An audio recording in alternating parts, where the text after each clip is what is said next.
Right, let's go on out. Let's catch up with my main man Joey D. Oh, Joey! What the fuck is up, motherfucker? Shit, bro. Stop, G. Your internet is still shit. Jesus Christ. Is it?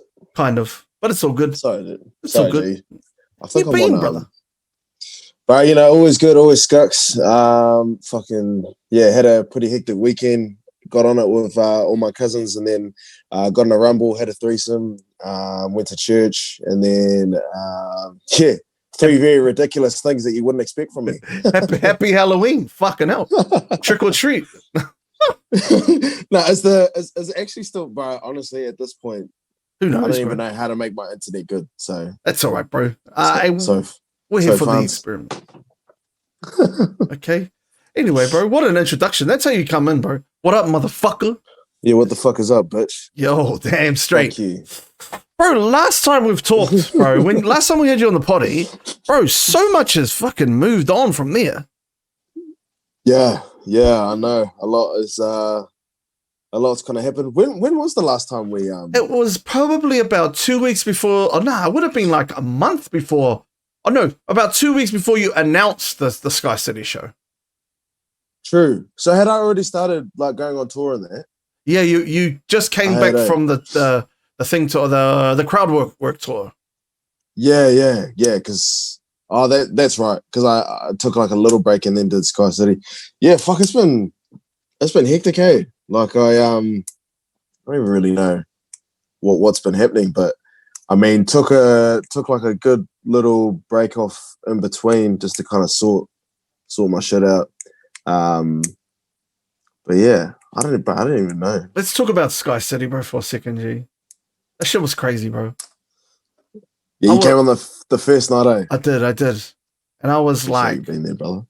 Bro, but like, I remember one of the things you said to the crowd, you were like, and you said it beforehand, you said, for some of you, this is probably the first time you've been to a comedy show. Yeah. And it's true, like, and for you to acknowledge that, and everyone was like agreeing, and to open those doors up, why do you think that a lot of Polynesians don't really go to comedy shows, G? But I think it's like, I would say performing arts in general, it's not a very, I wouldn't say accepted, but I don't know. It's just probably, it's not that it's not accepted, but it's just not something that I reckon like we think about. Like no one's, I mean, in regards to performing arts, like we're not really particularly invested in it as an interest, let alone it's something that we'd actually go out and do. So I would say for most people, their first up experience to even going out would be going to a concert or something. Yeah. Even then, that's a pretty big ask for everybody. And so I would say like going to, a concert or like a music festival would be sort of the gateway to experiencing performing arts. And then usually people will go to maybe like, theater or plays. I feel like stand-up's quite far down the pecking order. Yeah. And so, yeah, like that was one of the things that I said that night was like, it's the first time, not only have people probably seen stand-up, but it's probably the first time they've gone to like an actual theater. Yeah. And like sat in it since like high school.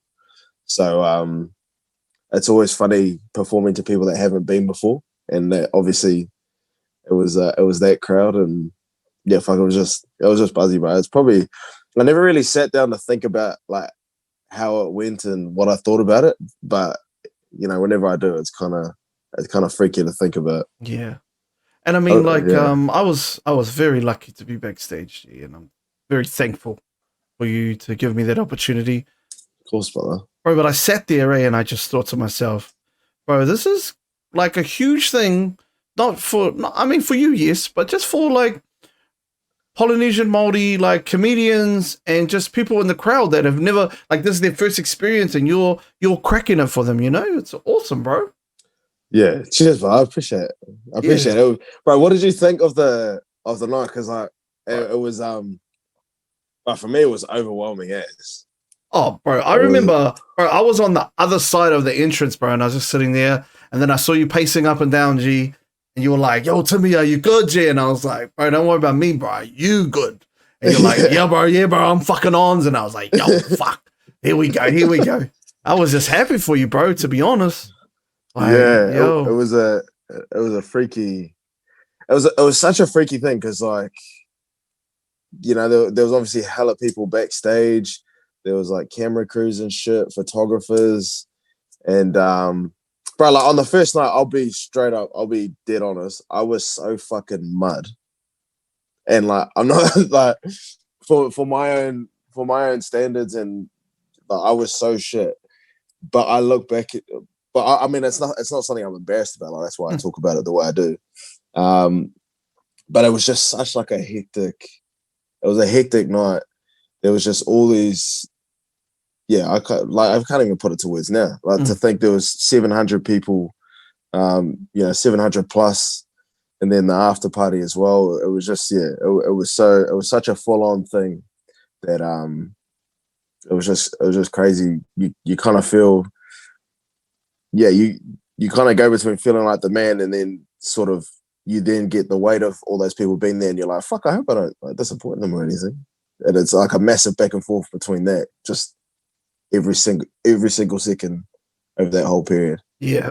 Because I think like, how did you deal with that, bro? Like, not the I don't want to say expectation because there was no expectation. Like, you would have performed anyway and they would have laughed anyway. Oh, they would have been like, fucking Joey D, let's fucking laugh. But like, was it like, how did you sort your nerves out? Bro, like having all you guys there, probably the biggest reason I asked you to come was not, I mean, obviously, like I wanted you to come and be able to experience it yourself, but like for me, I knew, and something like that where I would be so far out of like my comfort zone and so far out of like, what I'm used to when it comes to doing stand-up, I wanted to have people around that I knew would be able to bring me back down to like just being able to be myself. And so, and you always do that. You always do that for me. I mean, and you've done the same for on a massive high like that, and then a massive, I've had big lows too, and you've been exactly the same. Always brought me up to the middle. And honestly, bro, it was having yourself, having Willie there, just good people around me was how I was able to deal with that situation. And I would say for anybody else that's kind of going through quite an overwhelming moment in their lives, like obviously that was a good overwhelming moment for me. Just keep people around you that are always going to kind of keep it real and keep it central. They're never 100, they're never 0. They're always just in the middle and they'll bring you back to earth. That was what helped me get through it. And it was me, bro. I appreciate it. Oh, but brother, like far out, like that's, I mean, it's a two-way street. Like you do the same for me. So, fuck it. Bro, I wanted to tell you fuck up just then. I was like, man, fuck up, Joey. But bro, Willie was a trip for me, G. Like I was just sitting there and I was like, bro, he's a fucking trippy dude, eh? Yeah, Willie's out the gate. but in a really positive way. Yeah.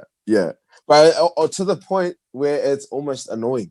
Like for me, I find it annoying sometimes because, bro, honestly, like that dude, I'll sometimes start like, when you talk, when you kind of like want to talk shit about someone, and you'll kind of get someone else's. You'll throw out like a little feeler, like to see what the other person's feeling. You'll be like, yada yada, but they're all good, eh? And I'll throw out one of those just to see what he reckons. And every single time, bro, he's the man. We like went and fucking. He's always got a story with them. Yeah. Half of them he's held their hands and fucking probably patched them. Bro, he's just like he'll never say a bad word about anybody. He's always got the same amount of time for everybody. You and him are both exactly the same. And it pisses me off because I'm a piece of shit and I want to talk shit about cunts and just fucking complain all the time. That's what I want to do. Here's the thing, bro. Like, bro, that was the first time I've ever met Willie, and he was. We're talking about Willie Whiteour for anybody that doesn't know. But me and Willie have a very, very similar like past because he used to work in the same line that I used to work at SIFs at the youth justice level. Good right? point. Yeah. And so like. and coming through that thing and being, retrospective around what the skills that I got out of that. The skills that I gained was the ability to identify people, how people are feeling, and to try and bring them up and help them if they're down. Like, I do that sometimes. Most of the time I'm a piece of shit too, and I'm just like, nah, fuck you. I can't be like Willie. But like, he identifies good people, and then he like kind of like makes you feel good about yourself. And that's what you kind of have to do in those. I mean, when you're in a residence, a lockup with like the top 1% of naughty kids in New Zealand, like, you have to kind of be always on and positive. And yeah, so that's what I got from him. Yeah. I would say to anybody, guys like yourself, people that are successful are more like guys like yourself and Willie, in the sense that they can always, they always know who they are. They always can sort of, any person, no matter where they're from, they can just adapt to and be themselves. Like, you're so good at that. I've seen it firsthand. It doesn't matter whether you're talking to, really well-known people that fucking everybody goes hard over, or you're talking to your basketball team, or you're talking to people you're working with. Like, I know for me, I definitely kind of chop and change. Like, yeah. I definitely chop and change depending on how comfortable I am with certain people. Like, but guys like yourself and Willie, yeah, you guys managed to stay true to yourselves pretty much across the board. And I think, I mean, I don't really think about it, I just do it. But like, when I look back at like, interviews that I've had with people that a lot of times people are like fucking buzzing out, like, holy shit, you got such and such on. And then I just talk to them and I think they kind of appreciate that too. Yeah. Like, someone, for sure. Yeah, someone said to me, like, with Joseph Parker, like, when on the bakery run, they were like, that's probably the most relatable I've ever seen Joseph Parker. And I was like, well, that's really nice. Yeah. And it's fine. It was crack up. It's always mean to watch. Yeah. And and like I said, like, it always brings me back to like my middle. Being around guys like yourself and Willie. So I appreciate it, bro. We've got something in the chat, bro. It says, Deputy Mayor says, the compliments are real. Are we witnessing a bromance? Bro, this has been brewing for a long time. Like, a bromance for a long time. Right. Yeah. Me and Joe suck each other off in the DMs all the time, bro. I think the funniest thing is that I think for most people it's probably the opposite. Whereas for us, we talk shit to each other. Yeah. When no one's looking, and then when everyone's looking, it's just it's just like this.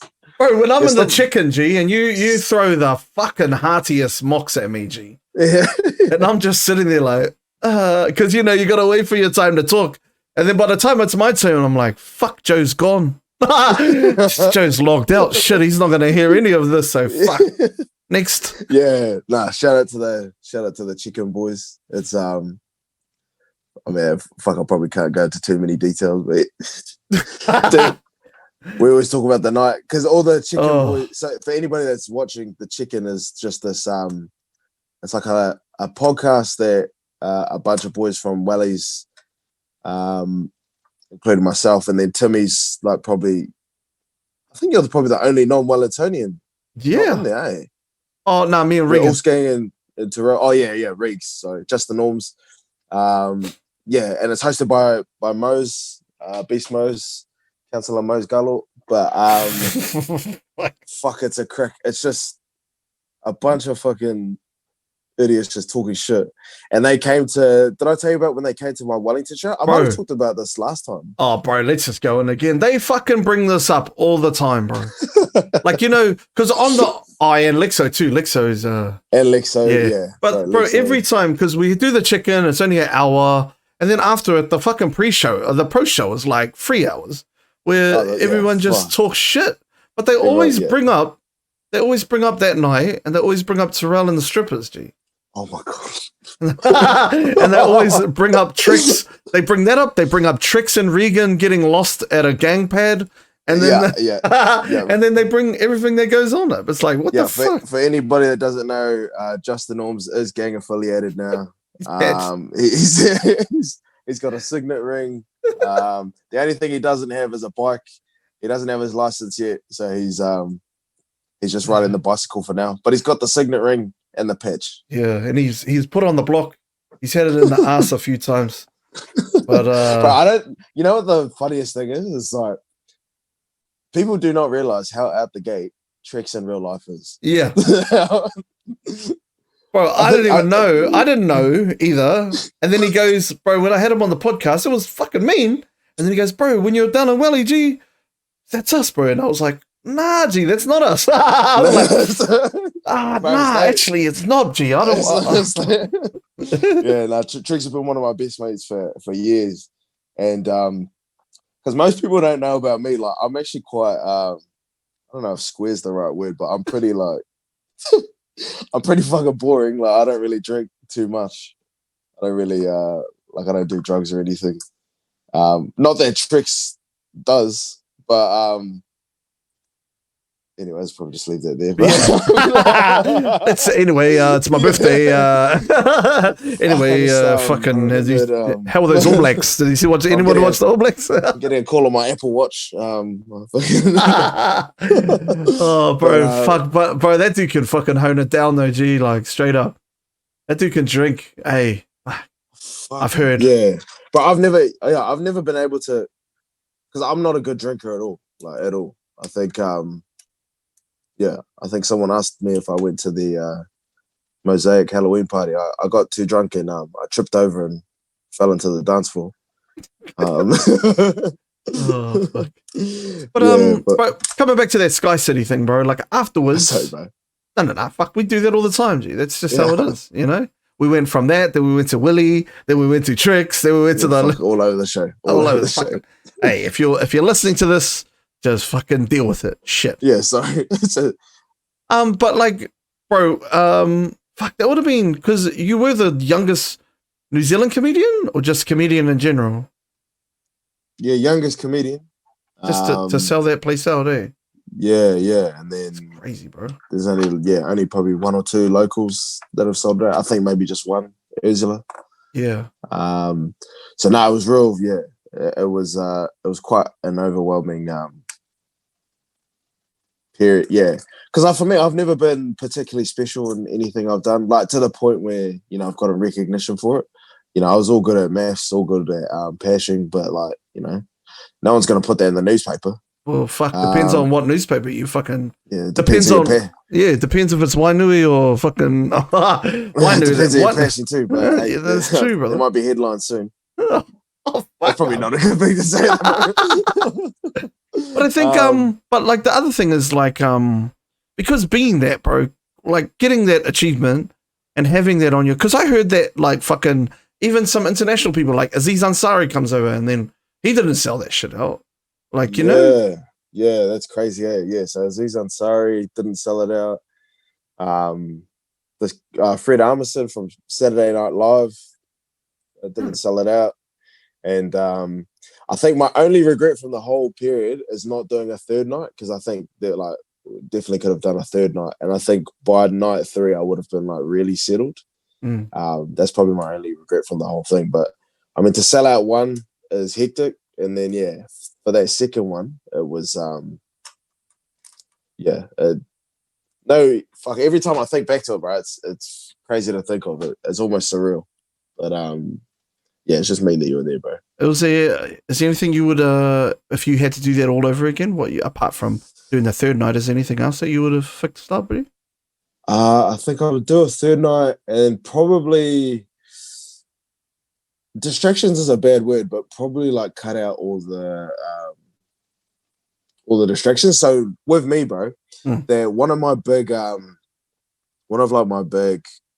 dreams was to do a press run. Okay. And I know it sounds silly, but I used to watch Kevin Hart's vlogs that he used to do back in the day, and he'd just go do like radio and TV, and he'd just vlog it. And when I started doing stand up, I would always think of that and be like, "Fuck, it'd be mean to like just be able to go on the radio and go on the news and be able to do all that stuff." And so I did exactly that. Like went on all the major radio stations and, was all over the news and TV and shit. And it was real cool. But I think what just happened was I kind of I moved beyond. I kind of moved beyond. In regards to my mindset, I kind of moved beyond like the whole reason I was doing it. I got so caught up in kind of doing all the extra shit that I didn't really focus in on putting on the best show that I could. And I talk like critically about it, but it's not in a way that I'm embarrassed and or anything. Like I've thought really long about really hard about what I would do better, what I did well, and I'm just going to use it to make sure that the next time I come around is I just take those things into account and just just using it to better myself really. So Have you ever like? I mean, looking back at it now, bro. Have you looked at like the pros and cons of doing that? What you did? Like, I mean, yeah, obviously, pro would be you're able to get your face out there and yeah. people know, oh shit, this is Joe Daymond, blah blah blah. But then the cons are fuck your energy getting spent. Yeah, yeah, energy getting spent. I mean, probably, a lot of people would probably say like too soon. I mean, to do a venue like that before I've even done like an hour show. Because so typically like how stand-up works is you will do like an hour show and it's an hour of like written jokes that you've developed over a year or 2 years. So it's like a really structured show that you've written, literally like how a movie would be written. Yeah. And that's how people will do an hour stand-up show. And then typically what happens is they'll do that over a year period. And then at the end of that, they'll go do a big theater. But what I did was I just went and did a tour that was crowd work, so like no material. And then after 6 months of not doing any stand-up, because we've been in lockdown, and then before that, like I hadn't even really been gigging much. So I'd say 6 months probably dramatic. Fucking this guy. Probably like probably two. I'll say 3 months because it probably was about 3 months. After 3 months of not doing stand up, I just went out, did the crowd work tour, and then just went and did Sky City. So I could probably say I wasn't prepared and probably too soon. But on the other side, I'm just like fuck. I just like the old me would have never had that confidence. And the old me would have never just jumped into something like that. And I don't regret at all just fucking giving it a go and just doing it because you can always go back and improve on things, but you can't go back to moments that you missed out on. So do you reckon you live one fucking quarter mile at a time, brother? Fucking earth. Fucking earth. Do you reckon without all of that press tour, it would have changed anything?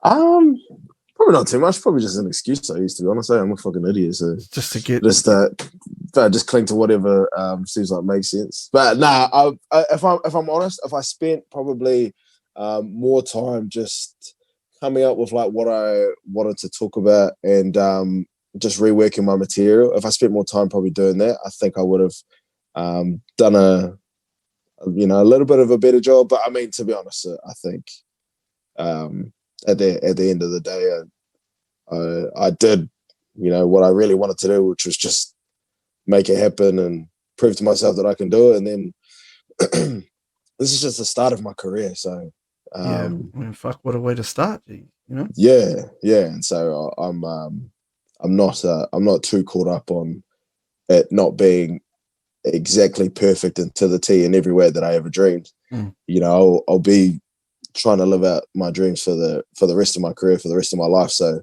the fact that the start didn't go the way I wanted it to, I'm not going to get too stuck on that. Because it was. Do you reckon, bro? Do you reckon? And this is like a side thing, because I guarantee you, I think you may have found the cheat code to what all fucking comedians should be doing, in terms of like using social media to build the brand that is you and to become relatable, I suppose, and always be like, because the lead up into your rise was crazy to watch, but it was like, I mean, that's the first thing that kind of brought me to you, was just you're relatable. Like we laugh at the same things, that kind of shit. That's it, bro. Thank you. That was always me.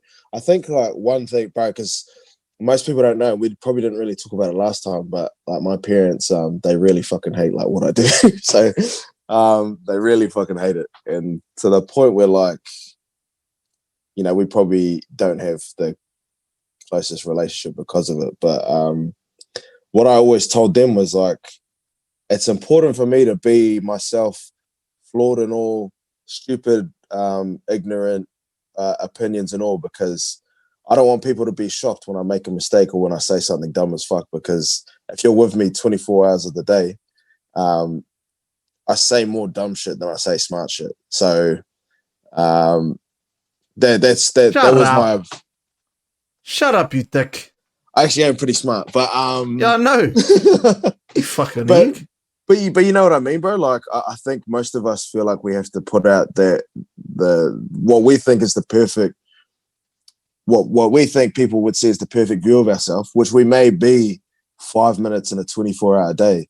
But what I wanted to put out was what I'm like more often than I'm not, and what I think more often than not. And I've said and done things that people didn't like, or were maybe offended by. But, like, my thing was just, I mean, I don't expect anybody else to agree with me.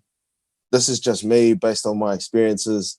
I'm always open to conversation about anything, but it's just me. I'm not trying to be somebody that pleases everybody. And I know there's, like, people that do it like, I don't give a fuck, because I do give a fuck. I do care about what people think about me, but I'm not going to spend any extra effort to change that if that isn't the case. It's an interesting notion, right? Like, I mean, I kind of think of, like, I don't get as much fucking as you do, but I mean, like, there's a fatigue. As much myths? As much, a lot of, as as many, much. What do you mean? What the fuck are you talking about? Jesus shit. I don't even know. Sorry, dude. Don't fucking interrupt me when I'm in the mood, okay? I'm in this moment, G. No, but it's like, for me, bro, like, every day I think about social media shit, and I think about having this, like, on Street Fighter, bro, and you have the life bar up the top of you, and you think, bro, if I'm gonna fucking go and pull out some hearty fuck you shit on the internet, and every time I care about somebody saying shit about me, it's just gonna take a little bit of chomps at my life bar, and then I'm just gonna be fucking over it. But I mean, I think the hardest bit comes when there's somebody that you care about and somebody that you know personally. When that shit gets, like, that's when it fucking hurts the most, Yeah. I think the biggest thing that I probably stay conscious of is, I don't care what people think about me, but I care about how I make people feel. So it'd be hard to sort of demotivate me if you have a different opinion than me, or if you don't have a high opinion of me. But people that, if they are feeling a type of way about something I've said, like, I always take it on board. But as I said, if you I always take it on board, but I won't necessarily let it change what I'm doing. But I will acknowledge it, because I never want to want to purposely hurt people. Yeah, but you're never going out on purpose to do that kind of shit, Yeah. I mean, it comes part and parcel with being in the social media eyes and having people follow and find what you're up to. I mean, it's kind of, it's quite rough, but at the same time, bro, I've always followed, like, as soon as I started kind of getting on with Twitch and shit and people were following me, I remember, I think it was Charlemagne, bro, he said this thing that was like the 40 40 rule. So, like, 40% of people are going to like you, 40% are going to hate you, and there's going to be 20 on the fence. And it's around trying to cater to that 20 to go, bro, I'm actually a good dude, man. Like, fuck, I'm not a fucking asshole. And then not to convince them to come over, but just go, hey, like, check my shit out. Like, I may say some out of his shit, but that's just my job. I'm a comedian, Yeah, for sure. But it is it's a hard game to play, and it's a hard thing to be in, because I had a hard enough time before anybody knew who I was, like, trying to make sense of, like, what I think and what I believe and who I think I am, and what I think I'm good at and whatnot. And so it's a hard thing to juggle when you then add in what other people think you should be and what other people think you should, talk about or talk like. So, um, I just keep reminding myself that, this thing is going to be hard regardless. I've got to make that challenge and that battle that I'm having as obvious to these people as the end result. Mm. So, when I say something, or when I have an opinion, I don't want people just to hear me coming up with, I don't want people to hear their end thought. I want them to hear what led me to it. So even if they don't agree with what came at the end, they can understand through what I thought on the way there and what I experienced on the way there. And so I try to just be open about the whole journey. And usually I can catch people in there. Yeah. I think so many of us just get caught up on that end part. The small quote, the small quote, or like the sound bite. But yeah, I just try to be as open as possible about how I got all the way there.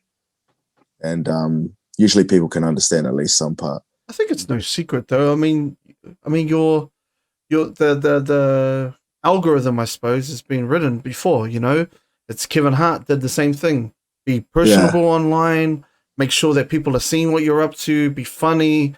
And be positive and be transparent. And then all of a sudden, good things happen to good people. They just have to it's just about patience. Yeah, for sure. And but like, how do you find like being patient? When it comes to trying to get shit off because what people don't realize is like, I mean, bro, you do it even more than I do, but we're like constantly shooting shit, trying to get shit over the fence, trying to get shit done, trying to pitch things. People don't see like all the work that all of us try and do to get stuff, over. Yeah. I think with me, bro, like I consider myself like early days you. Like I think that I'm early, not in comedy, but with podcasts. Like your podcast was the one that was like consistent, and I know you're a busy dude at the moment, so no shots there. G. No, you know what I'm saying? But you were very, very like I looked, and I've told you this multiple times. I looked at what you're doing, and I was like, okay, I can see this. Now, me for now, I'm just slowly kind of learning and figuring it out, right? And then, but I can do that in my own time. But I need like my podcast is the thing that keeps me going, keeps me kind of like, it's like going to the gym. Like, I'm like, okay, I just got to keep going and keep going and keep going. And one day, hopefully I'll be good to go, and like every time I have an interview, I'm like pushing myself to find different ways to segue things in and stuff like that. Yeah. And you're the same, but you're in the background doing that shit. You know what I mean? Yeah. It's hard. Like I find it difficult to stay patient. I'm a very It's pretty ironic, but for somebody that's always late, I'm pretty impatient. But I just kind of use that as my fuel, bro. Like, and I've been having a lot of conversations lately about like industry stuff, and my opinion and my attitude is always like, I actually don't have to wait for shit. Like, I can go do what I want, and I can go do it right now. Am I capable of doing it? Do I think I'm ready to do it? Nah, but I would much rather just go and do it than wait around until I think I'm at a level, because I may not ever get there. And so that's kind of been my attitude. And it wasn't always like that. My attitude used to be, no, I'm not ready. No, I'm not ready. I'll get as far as I can go that I'm comfortable with, and then just be like, oh, I'll probably just wait until this is done, and fucking, it never comes. And I just realized I just use that as a cop out. So now it's just, if it's there, I'll just do it. And a lot of people are like that. They, it's that self-doubt. It's that doubt in their own abilities that kind of limit them, Yeah. It's, bro, sure. I heard this mean ass quote, bro. And it's paralysis by over-analysis, bro. Yeah, that's a good one. You stop doing shit because you're over-analyzing stuff. Yeah. Me, G, I'm just like, I mean, like, I control the podcast, Yeah. Me and Wills do the bakery runs. We don't need anybody to fucking tell us what to do. And like, I've got other things going on with Wills that I'm like, okay, bro, like, fuck, let's just do it. And then just finding ways to get paid to do it pretty much is all we're doing now, Yeah, for sure. For sure. I think one of the things that really got me over to the other side was I realized that, so for me, I would always be like, oh nah, I'll wait until this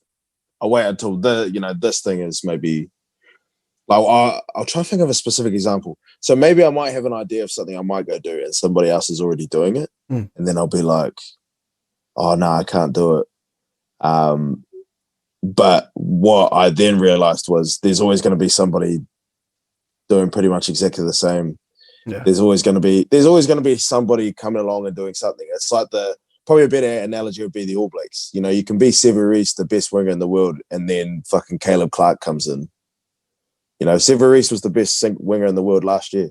And now Caleb Clark is starting for the All Blacks. Yeah. So that was my thing, is there's always going to be somebody on your heels. Yeah. And so you can be the one that's looking at the people on your heels, or you can be the one looking straight ahead and just running.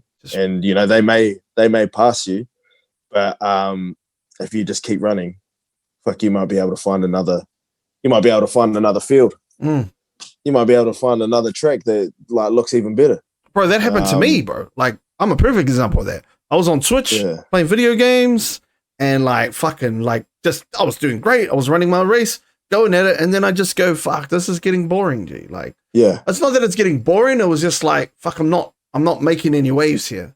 Yeah. And then I was like, I'm just gonna switch it and let's just do this. I'm good at talking. Yeah. I'm good at talking with people. Like, I can let's do this. And then all of a sudden I was like, oh shit, like this is cool. Like, I'm not getting bored of this. And then you just go forwards. Yeah, and that's entrepreneurship. So like my biggest a lot of people don't know about what a lot of people won't know about me is my biggest passion is entrepreneurship. And so like one of the big things that I used to always read about was like pivoting and companies pivoting. And so like Twitch is a perfect example. So how Twitch started was they used to be a live streaming like platform, but they used to be called Justin.tv. And their whole thing. You're preaching to the fucking choir here, G. Yeah, you know. I know. Okay, anyway, keep going. Sorry, Dan. Justin TV, yeah. Uncle Rick is Richard Branson now.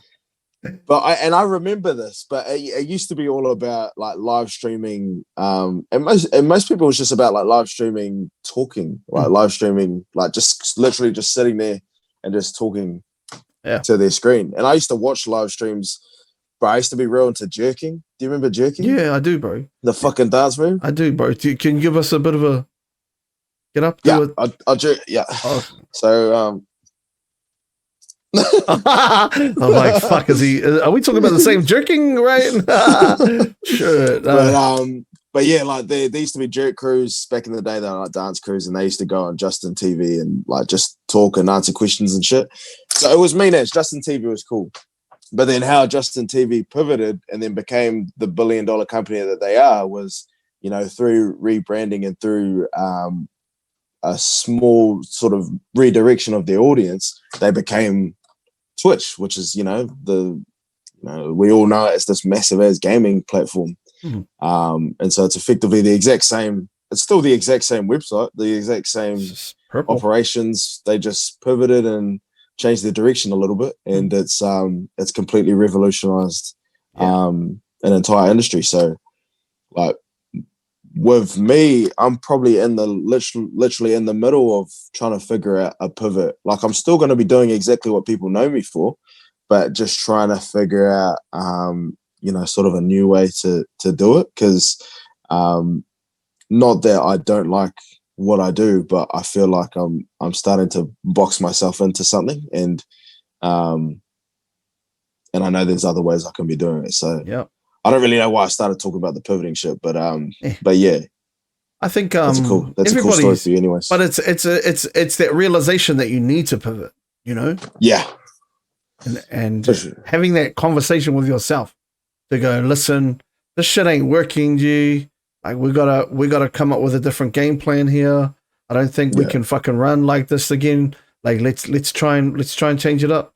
And like, bro, I still get people all the time. When are you gonna come back and do like some gaming streams? And I'm like, it's just not really my thing. Like I yeah, still play offline, but I like just chilling out and doing my own thing, you know? yeah. Gaming's your switch off now. It's not what you were trying to do to. It's Yeah. not what you're trying to do to build your platform. Yeah, Yeah. But I mean, bro, in terms of the platform building, bro, like yeah, like I said, bro, you were kind of the dude I looked at and I was like, okay, he's got this because I always wanted to do a podcast. I was like, I want to do a podcast and just talk to people. And then I would watch you and I would see like how your one would go, and I'd be like, fuck, yo, like let's do it. yeah, Like, and it gave me confidence to see like, and then on the side of that, you were building your brand on Instagram and everywhere else. And I was like, cool, like I can kind of see something, but like there was nothing for me before. So shout out to you, dude. yeah, yeah. And it's weird, bro, because it does kind of come out of nowhere. Like the ideas and shit. You've just got to sort of just keep plugging away. And I don't know if just keep you kind of just keep gotta just sort of fucking swinging in the dark, really. Yeah, I think so. Yeah, you're Um, right. People don't realize like how kind of aimless this entire endeavor of like what we do is. Like, fuck, I don't know what I'm doing next month, let alone It's true. like let alone a very specific long-term plan. It's so aimless, but you've just got to keep putting out there what's true to you and what's real to you. Just keep putting that out there, and eventually something sticks. Eventually someone hits back. Eventually someone responds. Especially eventually an opportunity arises. You just kind of got to keep, Be just patient. keep swinging. Really, yeah, Yeah, be patient. Like it's really what it is. straight up, Yeah, it's activity and patience. That's it. yeah, If for you're sure. if you're always active, that's what I notice around like especially Instagram, bro. It's like activity. If you're always active on it, and you just wait, like you just gotta wait your turn. Like everybody, there's thousands of people trying to get like other people's Yeah, attention on here, and yeah, and it's really interesting seeing others and seeing yourself and seeing like even myself grow, and I'm just like, fuck, like this is all you gotta do is just be active. That's it. pretty much. Yeah, pretty much. And it's and I guess for anybody that isn't like social media, they're not social media focused. It's whatever you're doing, you've just got to stay active in. So I don't know if you want to be designer clothing, if you want to be a fashion designer, just keep designing, keep drawing shit, keep watching shit, like just keep active in your endeavor. Yeah, There's always something you can do. I think like so many of us, we we get caught up in we get caught up in the big picture constantly. Um, and I suppose I would use a lot of people probably want to start clothing brands, but they wait in their mind they're waiting around for an opportunity to start it. Whether that's money or whether that's coming out with ideas. But you can always be watching something. You can always be yeah, trying shit out. Just stay active in what you're doing. Like even if it's mud, yeah. yeah, you just gotta fucking, as I said, just keep swinging. And Yeah, I think like with this thing, like, and I can't remember who I said it to, but I said like all I'm doing right now with this podcast is I'm sharpening my tools 3 nights a week. So yeah, when that opportunity comes, wherever it may be radio, it may be TV, it may be whatever, I'll be ready. Like I'm like, yeah, oh, sweet. I've talked to all these people and not flinched. Like I've never been like, yeah, I've never been like, oh fuck, it's fucking, oh shit, it's Shay Fu on, and like that is probably, or it's like fucking 80% of the battle is just keeping your tools sharp. So when the opportunity comes, you just fucking strike and you're ready. 100%, You know? 100%. Yeah, I think like probably a good example. Yeah, a good example for me personally would probably be. So I've always written. I've always like written scripts and stuff since I started comedy. Because I fell in love with writing, and I would just write like random shit, short films. Like I would start scripts on feature films, and just not finish them, but just always writing random shit. And then I met a producer on a short film I was working on, and I was just telling her, like, what my dreams are. And I was telling her, I want to be in Hollywood one day as a writer director. I want to be, I want to be making feature films, and like, that's my dream. She was like, cool. Like, have you got any, like any examples of your work? And like I told her, I was like, I mean, I've worked on like a couple of TV shows, but I like all the other shit I've done is like stink ass and half finished. But she was like, all good, send it through. And now one of them, has funding from the film commission, and a couple other ideas in development in different places. So yeah, just even I can't stress enough, even if it's mud, even if it sucks and you hate it, like just keep grinding on it and keep doing it, because your opinion comes from knowing all the flaws, all the ins and outs, all the shit that sucks about it. Somebody else will be able to look past that and see the gold in it. Yeah, that's so true. And you never know who you might meet. Like, you never know. Yeah. Like, that might just happen. Like, I mean, look at your situation. You didn't plan on that. It just happened. 100%. Yeah. Fuck. Yeah. Yeah. A lot of None people. of that. Yeah. Yeah. A lot of people don't. But the thing is that you're ready. There's hundreds of people out there that are like, oh fuck, bro, I want to play for the fucking Breakers. Like, I want to be in the NBA. But then you see them on Xbox or PlayStation, like playing more times. Just fucking around. Yeah, playing 2K more than they play actual basketball. Yeah. Like, Yeah. And it really comes down to like keeping your fucking tools sharpened. And I made a bro, for myself, one of my goals. And bro, me and you always talk around like setting goals and keeping them like up and visible, and like, like we've talked about it a few times. And I remember you told me about like Sky City and how that was one of your ones, and what's next, and doing the Hollywood shit, and you fucking thinking thing. And my one is like to do my own show, like to have my own show on TV, or to go out and be like a fucking, like an interviewer and things like that. And so I was like, okay, what do I need to do to get to that point? And my understanding was like, okay, I get 3 nights a week. I interview as many people as I can, and I get better and better and better. And then, when my shot comes, fuck, I'm like, it's LeBron, rookie ready. year. Yeah. Ready. Yeah, you're ready. You can just walk right into it. Yeah. Yeah. And I think I'm very close. Like, personally, like, I think I'm like, fuck, bro. Like, you put me in a room with anybody, and I'll blow them off. Nah, I'll blow. Sorry, shit, but I'll blow them out the water because I'm different, and that's. Where am I right now then? Yo, gee, send me location. But no, first straight up, like. I mean, you are actually. I think. Yeah. Actually, class though. Yeah. But nah, bro. Like, a lot of people will go, yeah, nah, fuck. They just not gonna give me an opportunity because fuck, I'm this, and that guy hates me because of fucking da da da. It's like, nah, gee, like, fuck, just keep working, cause like that's all you gotta do. But that's the funniest thing as well. Like, another one that stops a lot of us is, da da da doesn't like me, or this person is doing something similar. People are so like, you underestimate how eat-ass people are. As soon as they see other people liking it,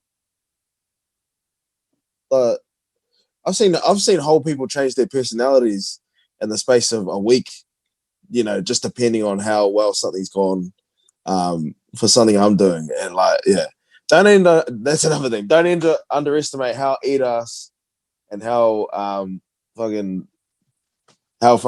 quick people will flip. And you hear about it all the time in rap songs. I sounded so white just saying that there. Rap songs. And the hip hop, and the rap songs. Yep. But you're true though. People are quick to flip, and the thing that can make them flip is you just put it out there, and everyone else starts hopping on. And the difference between the yes and the no could be the fact that you just did it. Yeah. That could be the difference.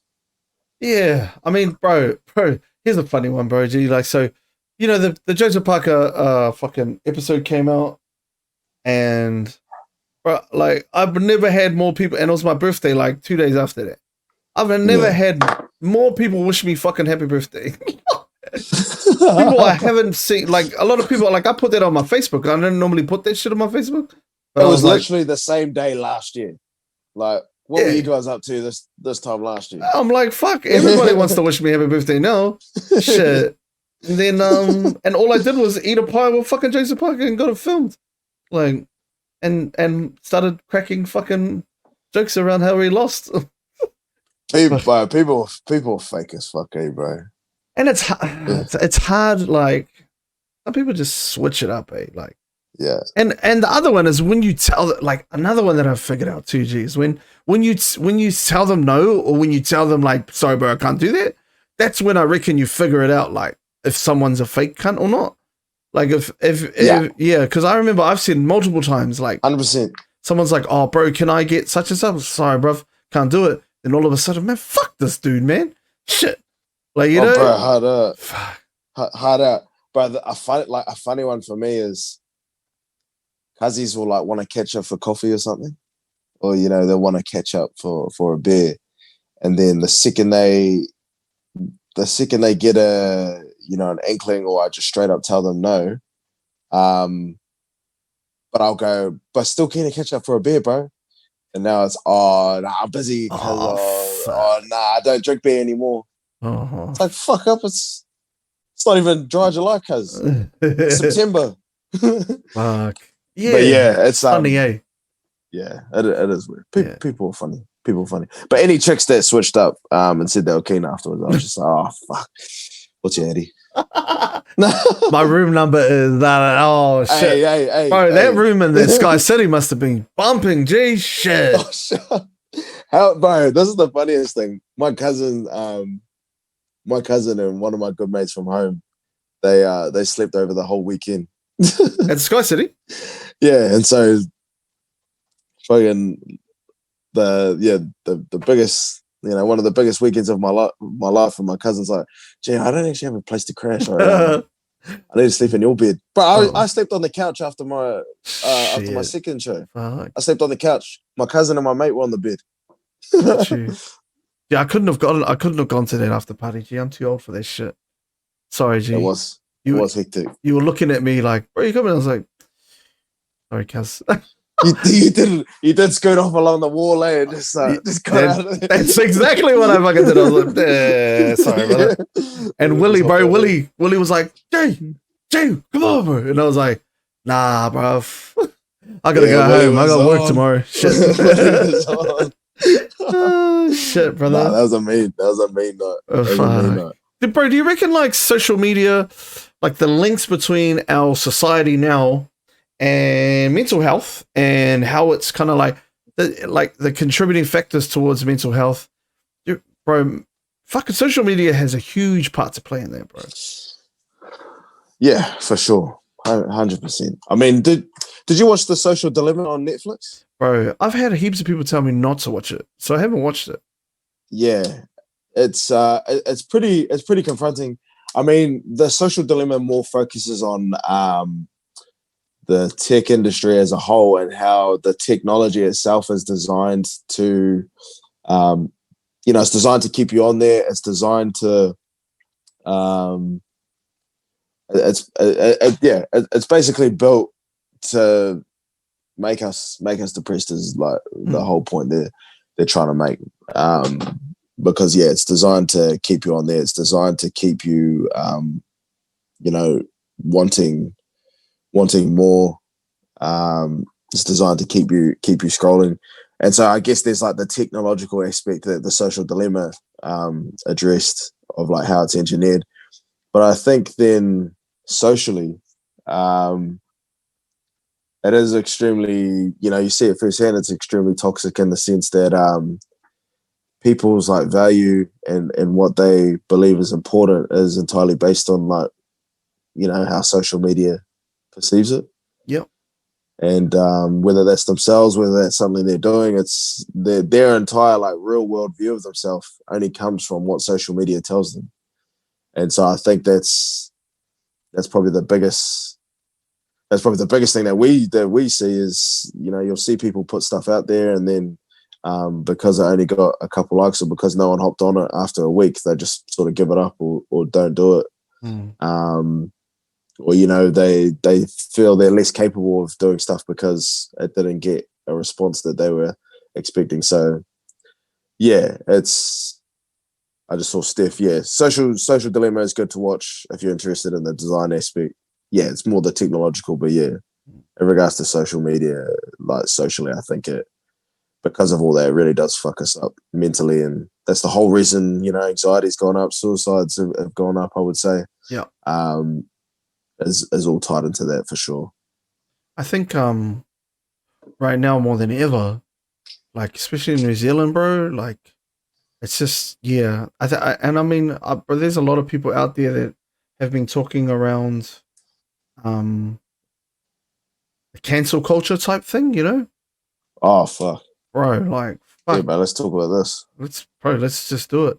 Fuck, I know that there's probably some people that are Yeah, fucking, they're like little fucking hyenas, G, and they're just yeah. waiting for you to fuck up, Cancel culture is the biggest fucking joke to me, like honestly, because people literally use it as a bro. All cancel culture is just another way for people to come up. People use it as a way to come up.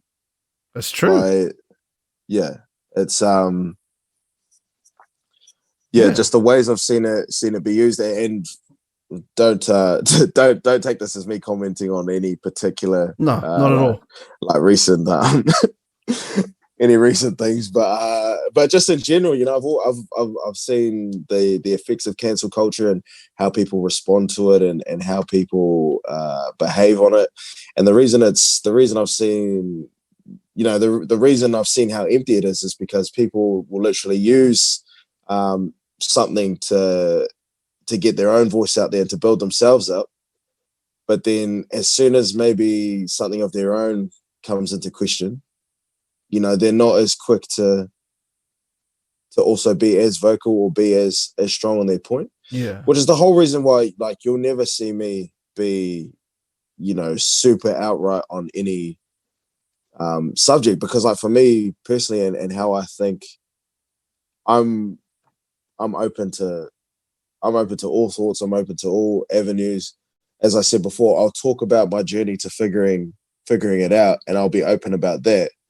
But I'll never outright go against something, even if I heavily, heavily disagree with it, because everything is so nuanced that even something, really fucked up, there may be a part of it that I can look at myself and be like, shit, I've done that, or shit, I've thought that in the past. Yeah.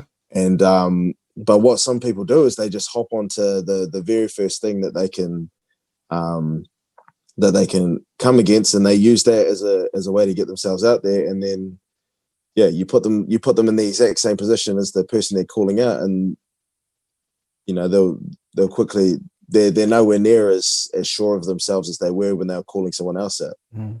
It's really hard. I mean, being in a person of influence, I mean, as much as like sometimes that sounds like a bit of a fucking wanky way of saying it, but everybody has an influence, and some more than others.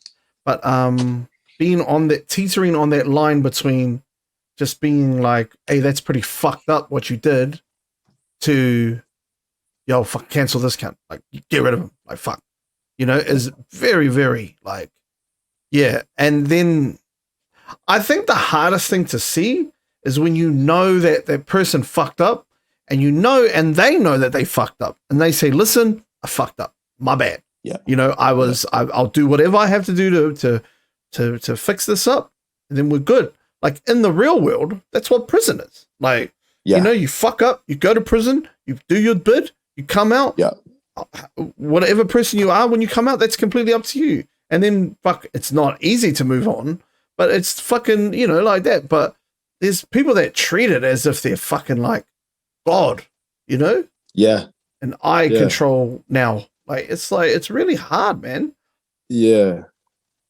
Yeah. And it's it's gross, man, and like the it's I mean for me it's like I don't even really know how to put it to words, but it's so exploitative. Yeah. You know, Yeah, that's the word, bro. you're exploiting someone else's pain, and what a lot of these people that use that pain that they've experienced as a platform to get themselves out there is they don't realize that in directing all their attention and making their voice heard in the direction of the person that maybe has perpetuated this pain, um, there's absolutely nothing being paid attention to the person who's had it inflicted on them. But because that's not where the power, or that's not where the influence or where the interest comes from for people. It doesn't come from helping out people. It doesn't come from the positive side. It comes from the negative. And that's why I also don't believe in a lot of these people that go out of their way and make a concerted effort to be those people that specifically only really are there to call people out, is because they put as much effort into focusing on the negative side of it, and you don't really hear too much about what they are possibly doing for the person who's had it done on them. Yeah, we got some really interesting stuff in the chat, bro.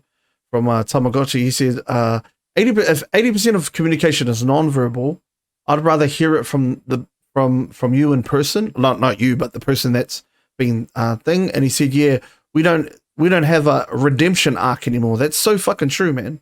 Yeah. And he also says the other one that he says under that, and this is the fucking truth: trauma is big money. Big money. That's big so money. Fucking true. Like, trauma is when you get eyes on you, is when there's like, when you've hurt, like, when you've figured someone out and they've, that's when you start. It's kind of like, bro, you remember fucking Tangled, G? The movie with Rapunzel and shit? What, with the fucking, with the blonde chick and the fucking, the long hair. All the white kids? Yeah. But see, like, I'm thinking of High School Musical. Oh, bro, with the basketball, with the Wildcats, G. No. No. Like, that the lady kept, the fucking Rapunzel in the tower, because when Rapunzel was around, she made her feel young and made her feel wanted, And the minute that Rapunzel was taken away, shit, bro, this bitch was growing old and fucking, that's what's happened, is these people will, attach themselves to these, these people that have, like a following, but not as big as somebody else. And I'm not saying this is with every one of them. Like, let's get that really clear. But it's with a lot of them though. Yeah, they attach themselves, and then they seep all of these fucking, like, the people that did it. Like, bro, if I didn't like you, G, and I sucked on, and I fucking started sucking your fucking blood, G, sucking you off, and but you know what I mean? Everyone else that's trying to suck you off, mate. Oh, fuck off. I'll do this, bro. Come on. Nah, but you know what I'm saying? Like, I'm not to ask, G, shit. It's the other way. Jeez, mate. But no, what I'm trying to say is that, like, it's a leeching. Yeah. And a bit of, really leeching. Yeah. Andrew Schultz is probably my favorite comedian, and he put it perfectly. And he was like, the whole reason, it's become basically a talent for the talentless, essentially. It's something that's it's something that's widely heralded as somebody who can call people out, but it doesn't actually require any specific like, honestly, bro, I could probably go and get 5,000 likes just calling out somebody right now for fucking some dumb shit I don't actually care about. But I'll pretend to care about it for a week, get a bunch of likes, get a bunch of shares and shit, and then the next week probably go hang out with them. But, like, you know what I mean? There's absolutely no talent and no effort required in it. And and me saying the part about just carrying on next week as if it doesn't matter, it's because that's quite literally how quick they are to then just move on and dismiss themselves from what it is they're getting involved in. Because how often do you see it's everything that they're talking about and revolving their entire life around it and making themselves the center of for the few days that it's a hot topic. And then as soon as it starts to get into the nitty gritty and shit actually starts happening, you don't hear them talk shit about it because they only needed to use it for that one moment in time where it was the dopamine fix. Was a hot, for that. They needed it for that quick little minute where it was a popping subject. And then, when it comes down to actually making the change, to them, who gives a fuck? Yeah. It's sad, bro. Like, and people are just trying to, like, I've had it happen to me once, bro, but not on a massive level, but it was around some bullshit that I had no control over. But like, it was like connected to me. So they're like, let's all fucking gang up after Tim. And I'm like, fuck, bro, I wasn't even there. Shit. And then, but you organized it and you said that this was happening and you encouraged this and you encouraged that. I'm like, no, I don't. Like, my plane was late I wasn't at this meetup. Like, so what happened, bro? There was a meetup, bro. I was late. And then there was this dude that fucking went in for an inappropriate fucking hug. And then the fucking dude that was trying to get his ins with that chick got offended. And then he went out and fucking got his little pitchfork people and was like, let's fucking go after Tim. He's a fucking cunt. I'm like, dude, like, no, like, I wasn't there. It's not me. Yeah. And the dude that like went in for the inappropriate hug was like a massive ass fucking would have knocked them out straight away. And I was like, when you go after all of this fella, he will fuck you up. Like, yeah. They go after. Anyway, that happened to me. Shit. Yeah, it's like you go after the easy time. And yeah, I'm seeing in the chat pitchfork people. Yeah, like, bro, honestly, I don't pay any mind to it. I don't put any value in it. I don't put any I think if somebody truly deserves to be punished for what they do, like that eventually comes to them. Yeah, I believe that of everybody. It eventually comes to them. Which is why when it comes to things like that, I'm like, there's due process. People are looking into it. I don't need to put my 2 cents into it, which is why because effectively it's like this, bro. Like how I see it is like this. Say somebody's in a car and they're already on their way to their destination, and people are and then there's somebody who's shouting at the car as it's driving away. People are looking at the person shouting at the car as if it's actually doing anything. Mm-hmm. Yeah. And it's like, no, the car's already gone. It's already on its way. But not only are the people shouting at the car, but they're shouting at everybody around them as well. And everybody around them that may have been associated at some point, or everybody that may have fucking washed the car, maybe the person that fixed the wheels. And it's like it's already gone. What's going to happen has already started. There's absolutely no value in doing this, but you're going out of your way to try and pull other people down. Yeah, that analogy wasn't that good. It was all right, bro. It was there. Yeah, I think I got too caught up on the car. Yeah, gee, fuck! I was like, wait a minute, what is it? Is it a Toyota? Is it a Ford? I don't really know what the fuck. It's going this way, but it's kind of like, bro. The funniest thing is when Jacinda does when she used to do the COVID-19 things. Yeah. And people would ask her, Auntie, what do you reckon? I'm like, fuck, she's not checking the chat. There's not Twitch. There's not like, oh, Auntie, what do you reckon? Why don't we get to go to the fucking beach? It's like, shit, she's not reading the fucking chat. It's a fucking New Zealand Herald. Like, it's not a direct line to fucking Jacinda, you fucks. Jesus Christ. Bro, and like, that's the other thing. But okay, this is probably a bigger point from me to make. But you don't realize until you probably start doing social media, like how like stupid. There are large groups of people. There are large groups of very stupid people. Like, how many people voted for New Conservative? Like fucking heaps. Yeah. There are very large groups of very stupid people. And what happens is a lot of these people build their platforms, with those people in support of them. And so we put value in what they're saying because it seems that a lot of people are supporting it. But what you need to look at is what they're saying, not necessarily. So like that Billy TK dude, yeah. Like he's a good example. He had a lot of people following him. but it was still very like it was easy to not. It was easy to look at what he was saying and be like, okay, it's probably wrong. It's probably stupid as fuck what you're saying. I mean, that's my own personal. But if you know, if anything that he said, I don't know. Fucking, I was trying to say a disclaimer, but I don't even give a fuck enough to like try to figure out what to say. But you know, don't put value just because the numbers are high, just because it seems like a lot of people are hopping on the bandwagon. Just listen to what's being said and look at what's being talked about, and place your value on that. Okay, I've got an actual good analogy, bro. Okay. Well, take two. And I can't remember if I've said it on this before, but I'm gonna give it a go. Let's do it. So imagine there's two chicks. Yep. Imagine there's two chicks. Okay, and one is a doctor, and she's the smartest doctor in the world and knows everything about like doctor shit. Mm-hmm. And they're at the beach. They're at the beach. Okay. Yep. Visuals. Yep. And the doctor chick is shouting like how to cure every disease in the world. Okay. And no one's listening because she's wearing doctor shit and she's on the beach.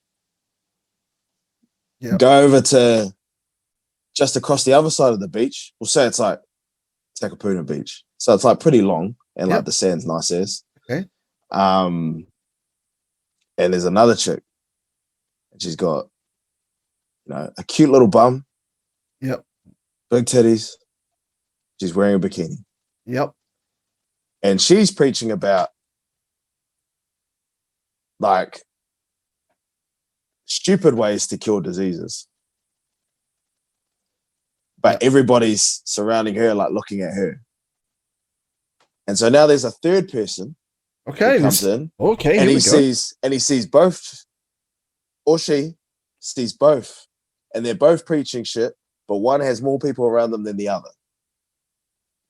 What most people on social media do is they immediately look at the person that has more people around them, and then they think, okay, what they're probably saying is right.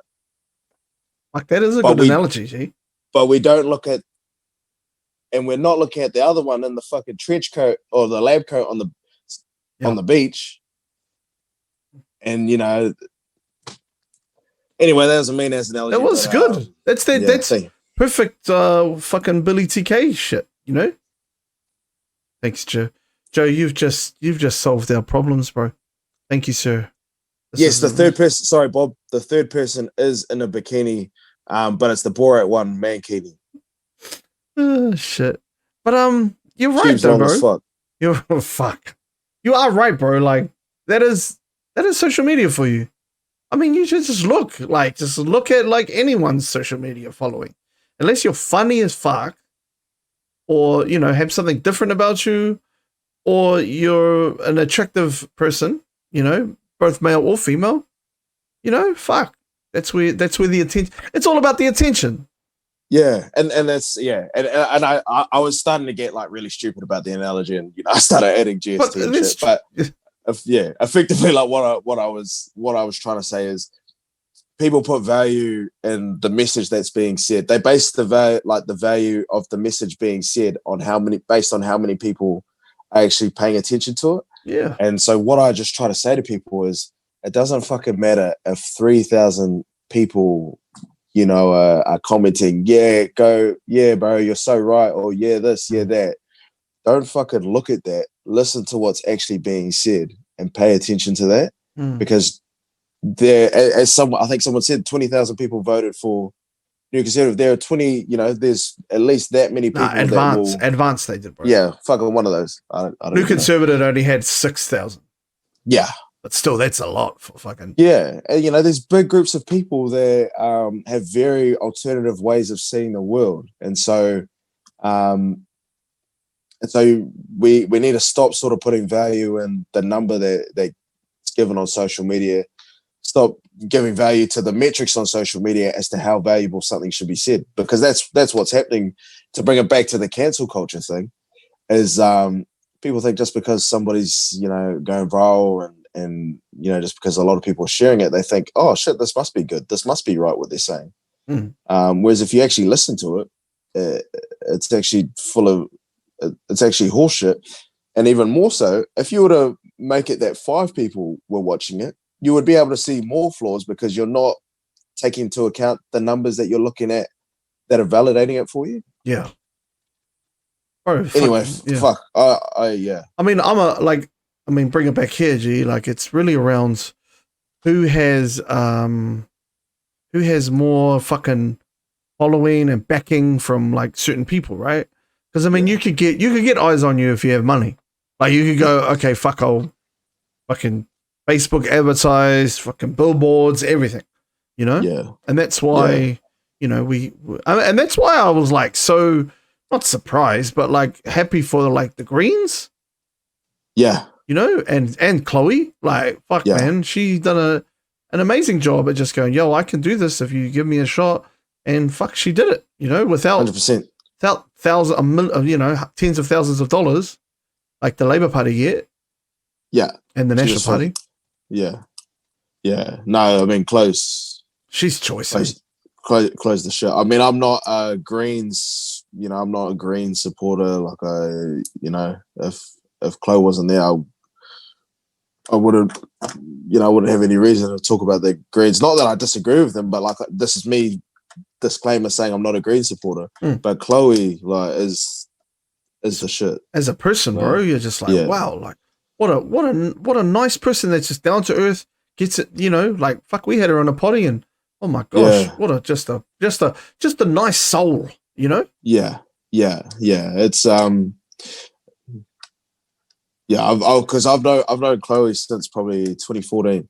So and she's always been like what she's like. She's always been very direct, very ambitious. With Chloe, like, I think the funniest thing that like it was probably Chloe was actually a really good lesson for me because we were very, very similar when we were starting out. We both read blogs in the early days, and we were both very forward. Like, we were both, you know, ruthless when it comes to looking for opportunities. You know, real bareheaded. And I think with Chloe, like, a lot of the sort of feedback she would get was that she was, you know, probably like arrogant, or, you know, probably a little bit like impatient, or, you know, a lot of that stuff. Whereas like me being the exact same, you know, you would just call me ambitious. You would just call me, you know, confident. I guess, you know, in the sense of like somebody that's really out there to go get it. She was getting a lot of shit as a young woman that was just willing to just fucking go out there and just really challenge like all these old ways and conventional ways of thinking. And Chloe was doing that, you know, long before she got into politics. And I just take my hat off to her because she's been the shit. Right. She's been the shit for a long time. She was like top 5 interviews for me, man. Like her, yeah, she's up there, man. Like I man, when I was interviewing her, bro, I just let her go. G. I was just like, I'd feed it and then I'd step back, just let her go, because that's what I wanted to do. I wanted to fucking hear where she came from and what's her takes on things, and there were some things that I challenged her on, and she was just like cool with it. She didn't like fucking. I guarantee if I did it to any other politician, they'd be like, wait. She was like, okay, well, we can agree to disagree, but at the same time, you know, like, this is why I think. And that was cool, man. Like, yeah, for sure. Steph raised a good point. Chloe's really messing with the NZ political algorithm. She's doing that by being real. And that's like the freaky thing, is that that's all it takes to mess with the algorithm, is to be real. But I would say that's the case in anything. Fucking like what we do, even. Just being real sort of separates you almost. Bro, did you get, and now that we've kind of like quieted down with, you know, the Sky City shit, bro, did you get a lot of pushback from other comedians, bro, when you were doing like the social media stuff and doing things a little bit differently, like changing the algorithm? Yeah, bro. Yeah, I think early days, like, I used to get a lot of shit from people like saying it wasn't going to work and, you know, stuff like that. And, you know, it eventually came full circle, and that the same people that kind of talking shit were asking how I did it. And And yeah, it's always just like, I mean, you watched me like do it early days when no one was watching.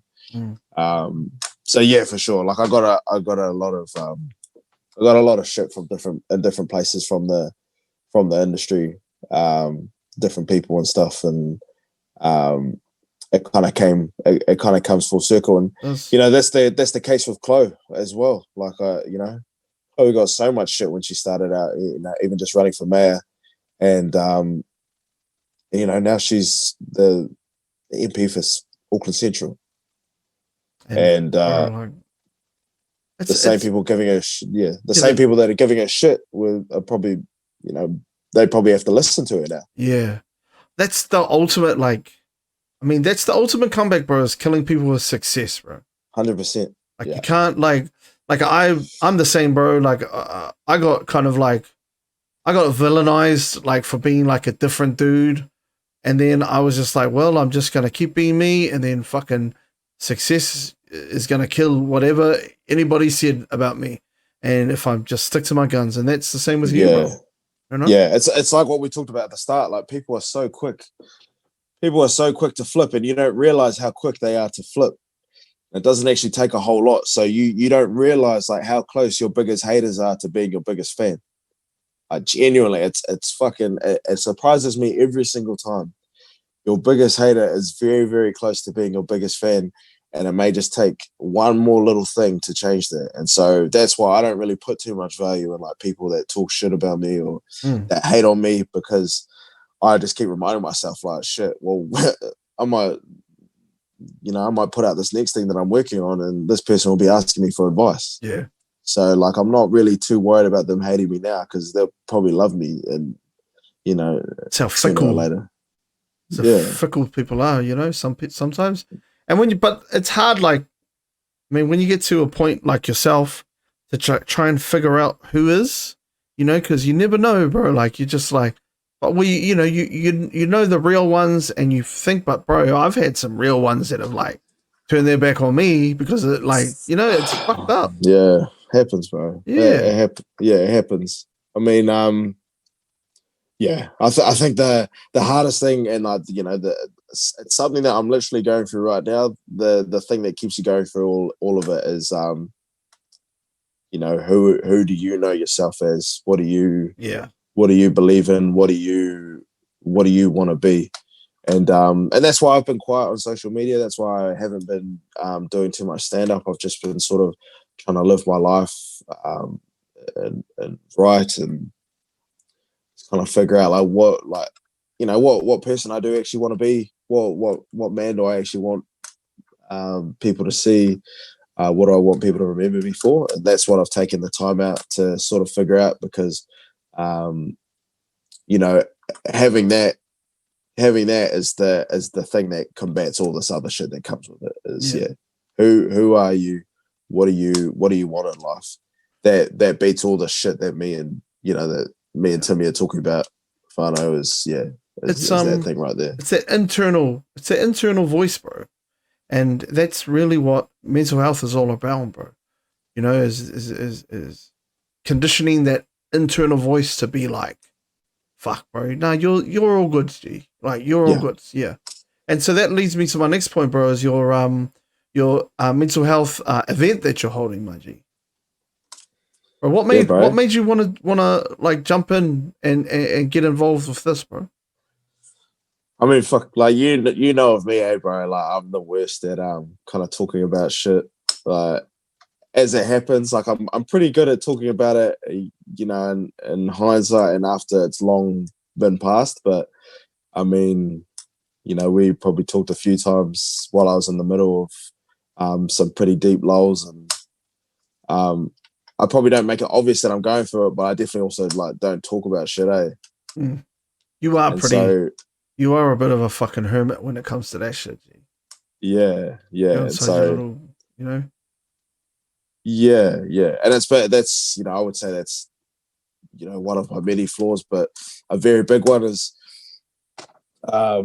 any like very tough period where I'm facing like a lot of challenges with myself, is those are the periods where like people won't hear from me. And I went through like another pretty tough one last year, and bro, like my closest mates probably didn't hear from me for like 3 months because I just kind of just I could just get lost in myself um and just try and avoid putting anything on anyone else around me. And so why I wanted to do Lads We Need to Talk, which is this event that for anybody listening, Timmy's going to be at next Tuesday, the 10th, I think, at Sweatshop, is because I've never been, I can't even really talk about my problems one-on-one to some of my closest friends. Like, Timmy looked me right in my eyes and asked me if I was okay. And, I kind of I'll just kind of move on pretty quickly over. But yeah, so I'm somebody that's very bad at talking about it to people close to me. So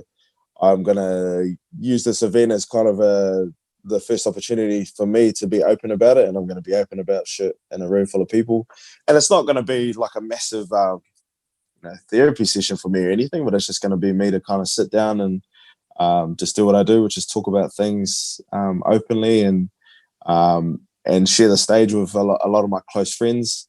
And the biggest thing is for me to kind of do it with, my close mates there, and, that all of us share, and really open it up to everybody that's coming along, that there are ways that we can sort of figure it out. And that event will literally be me figuring out how to talk about it. Because, I fucking have no idea. So, yeah. It's that's very where it came like from. showing a lot of vulnerability, bro. Like it's quite it's great. Gee. Like that's how we So, grow, right? yeah. And like I don't really know, because it's I don't know. I think For bro, I me, remember sorry, bro. I remember I had a boss, G, and he was probably the best boss I've ever had. His name was Dave. And Dave, this is with basketball.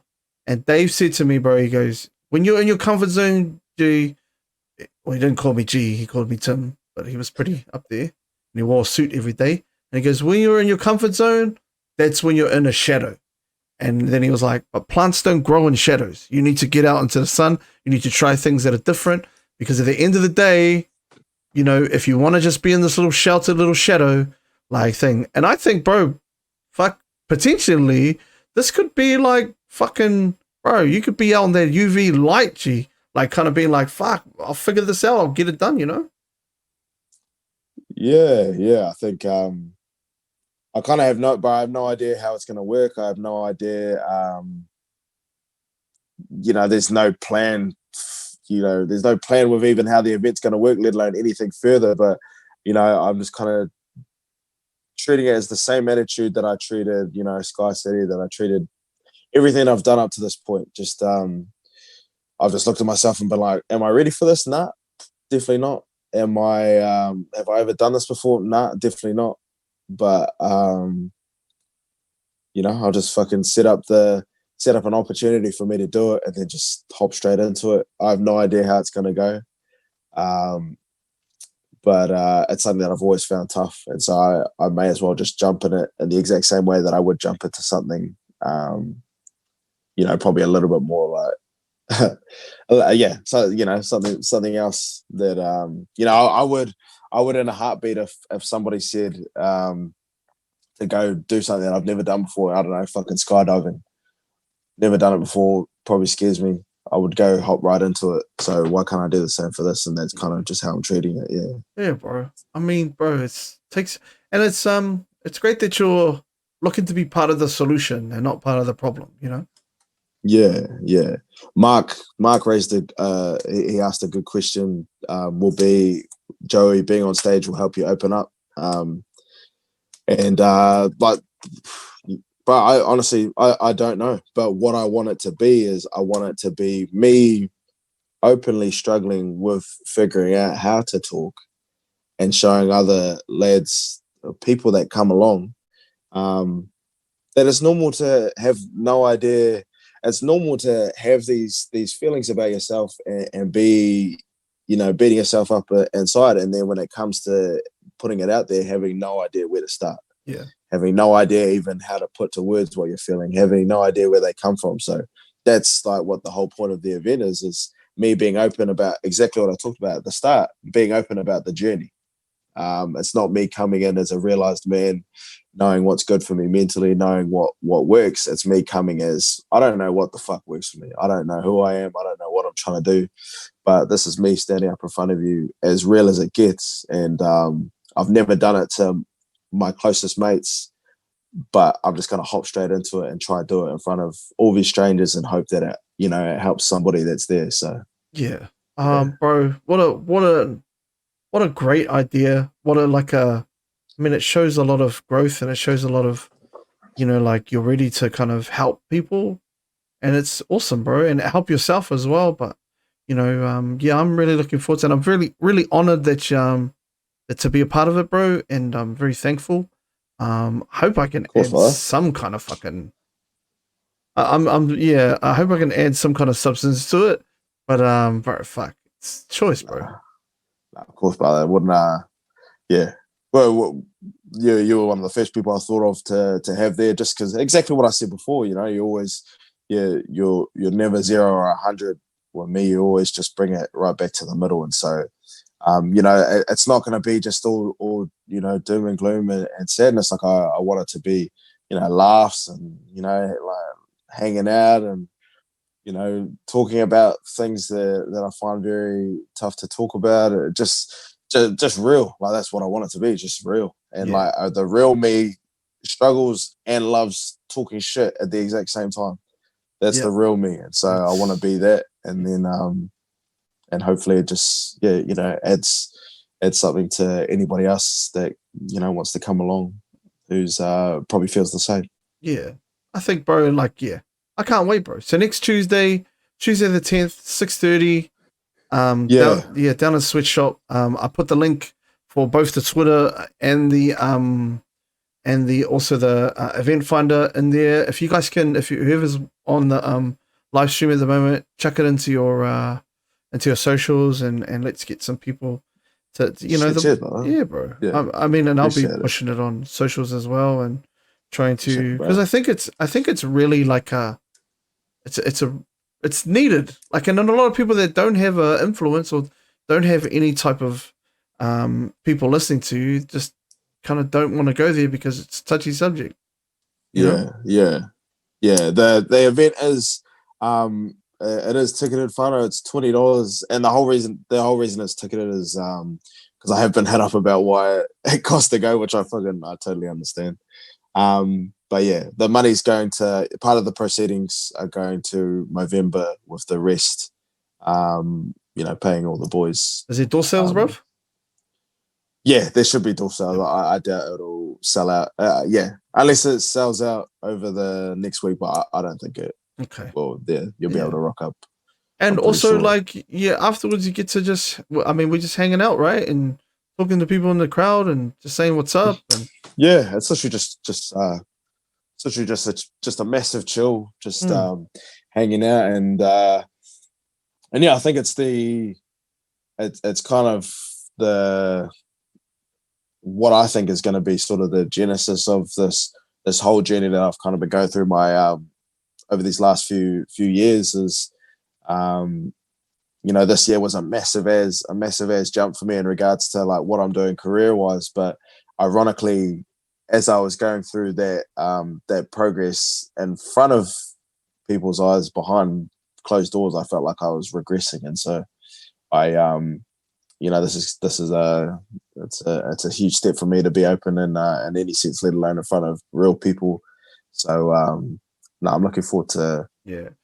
just sort of getting out there. What I'm really hoping to find, and I hope I hope that there's couples that come, like, and for, a wahine to go and look at their man and for the man to go, yo, yeah, I go through that shit all the time.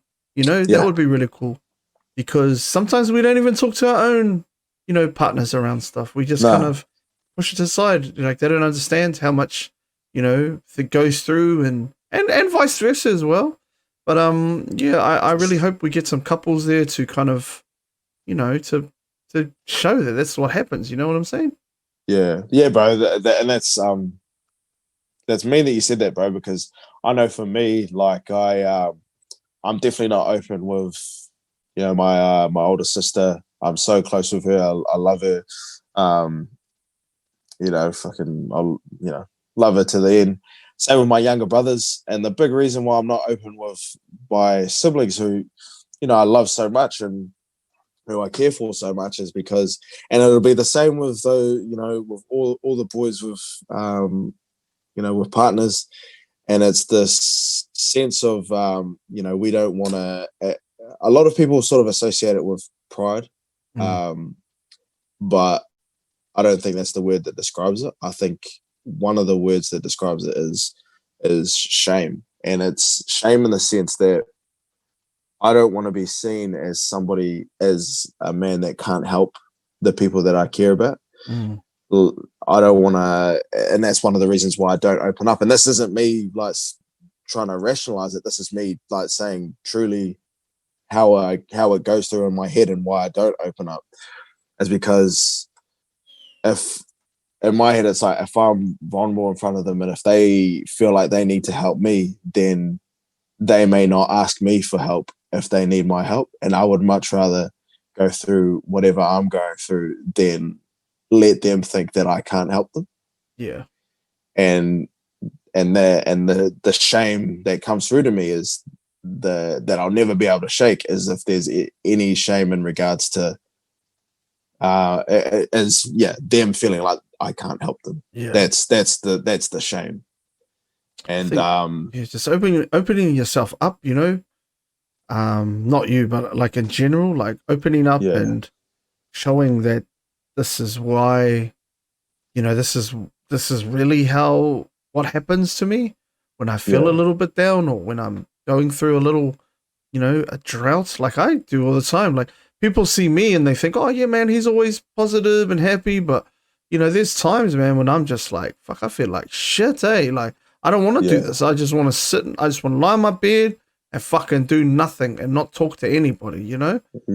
And and I've dealt with some hearty ones of those, but it's around putting it out there, and because other people go, fuck yeah, no, I fucking feel like that too, oh yeah, no, I've had that happen to me, Yeah, for sure. It's it's a like for me in particular, like where my view of myself and where I've always seen myself being most valuable is how I can help my family and what I can do for my family and the people around me. Everything I've ever done has always been with that in mind. Like anybody that knows me knows that I don't really give a fuck about like I really don't give a fuck about money. Like I'm horrible with money. But I went to like I'll go on the piss with like some of my mates that are way richer than me and I'll shout them because I don't give a fuck. Like I don't care about money. I could care about status. Where I view myself and the value I see in myself, it doesn't come from what social media tells me. It doesn't come from, what I'm doing in my career. It comes from how I can help those around me. And whilst that sounds like it sounds like all lovely and amazing, like that's why it does really hurt me as well because I do everything for those people. I don't want those people to ever feel like I can't be there for them, and so that's why I sort of keep myself distant and fall into it. So it's sort of a double-edged sword. It pushes me harder than anything, but it's the whole reason I also brother, struggle to be open with the people that know me better than anyone. So this is why, like, I think this is why I like having you on the podcast, Joe, is because, like, from the outside looking in, bro, you're a comedian. You're the guy. You're the fucking all these different social media people that you play on here. But the one that I know, bro, like you, I know that you're a very, very deep person, and so am I. But I know that I know that people probably come here, and I don't know who, but people probably come here and they thought we were just gonna throw dick jokes at each other, and we do. But like at the end of the day, it's like this is like it's cool that we can come here and have a conversation around something like really, really tough like this. And like that's why bro. That's why like I'm just like, yo, fuck, because me and you kind of get on that buzz, you know. Yeah, yeah. Yeah. Yeah, it's and it's but it's probably like a hard. I think people find it quite like probably quite I don't know what the word is. Probably quite jarring Mm. because it probably is like a little bit almost bipolar in the sense for a lot of people.